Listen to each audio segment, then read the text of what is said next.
my TED Talk. I talk about bikes here. And very scary statistic. According to YouTube, only 10% of people who watch these videos are actually subscribed. Can you imagine? 10%. Well, please do subscribe. I'm trying to get to 100 subscribers by the end of 2025. Subscribing is free for you. It doesn't cost a thing. And it helps a lot in terms of what I can do with this channel. But anyway, straight into the topic matter. If you don't know what this season is about, you should definitely watch season 2, episode 1 to catch up with it, where I talk about the bike I bought. So last season I did buy the bike. It was in very questionable condition aesthetically. But last season I was just trying to get the bike on the road, just trying to get it to run and make sure that everything was okay before I started working on the aesthetic part of it. Luckily, this winter I have had a chance to work on it and make it a bit better. Now, this is how I've been riding the bike the whole of the season.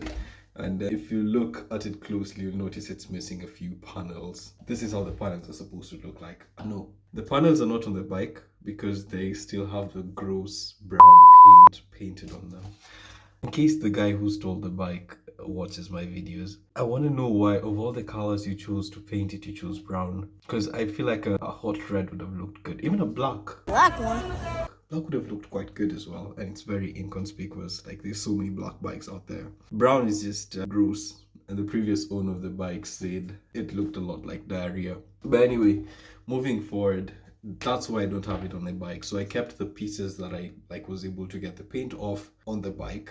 I put them back on the bike, and the ones I was not able to work on, I put them away. I just want to tell you that it took me 18 hours to clean this 3 pieces. So the piece on the side of the tank, the piece on the other side of the tank, and the piece, like the mudguard piece, but it took me 18 freaking hours with just a minute. This freaking tool, this blade, and I used a bit of IPA, I used a bit of, I've forgotten the name of the other chemical I used, but I used some other chemical that I found online, like the more gentle chemicals, because I didn't want to ruin the paint. However, it took way too long, and the bike was on the road, the season started, so I had to focus more on riding. Apart from this, the bike does have a lot of overspray. On the frame is supposed to be gold, but it's not as shiny as it's supposed to be because of the overspray. Anyway, this season I decided I want to get the bike looking much better, so for next season, so that when I do ride it, I'm actually very proud of the bike. I picked up this from Biltema, and this worked extremely well for the plastic pieces. For a paint stripper for the brake light tint, which means it's good for plastic. So it's been able to get a lot of paint off the plastics. And not just that, instead of using this scraper, I came across an idea where you could use sandpaper or a scour pad like this, and use it to scrape the thing off, and that worked amazingly. I was actually shocked. 3 pieces previously took me 18 hours. The rest of the 3 pieces, which I'll show you in the next video, took me a whole 3 hours. And I was being very intentional, with getting as much of the paint off. I must say, if you decide to use this method, it's worth it to use water, just because you don't want to be scratching the paint, the clear coat underneath. I didn't really care about the clear coat underneath my bike. I wish I'd cared a bit more.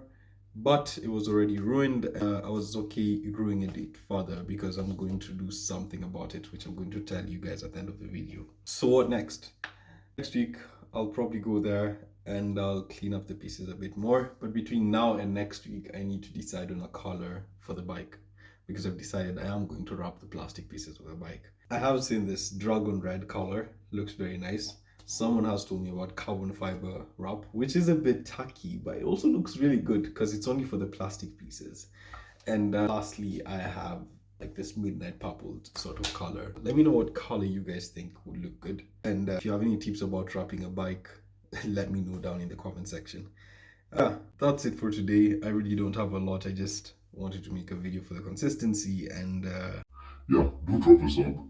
Subscribe on your mom's phone, subscribe on your dad's phone. Let's get to 100 subscribers before the year ends. Thank you guys for watching this video, and see you guys next week.